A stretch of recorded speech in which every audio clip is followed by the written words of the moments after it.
we'll guide you through how to use Blender, the powerful open-source 3D creation suite. If you find this helpful, consider subscribing and liking the video. First, open Blender on your desktop. You'll be greeted with the default layout, which includes a 3D viewport, outliner, and properties panel. To start creating, you can begin by selecting the default cube in the center of the viewport. Press the X prize key on your keyboard to delete it if you want to start fresh. To add new objects, go to the top of the screen and click on Add.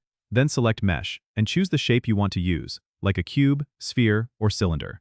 Once you've added an object, you can move, scale, or rotate it using the tools on the left-hand side or by pressing the G prime, S prize, or RAR keys respectively. To switch between different modes of operation, like Object Mode or Edit Mode, simply press the Tab key. In Edit Mode, you can modify the vertices, edges, and faces of your mesh for more detailed modeling. Now let's talk about materials and textures.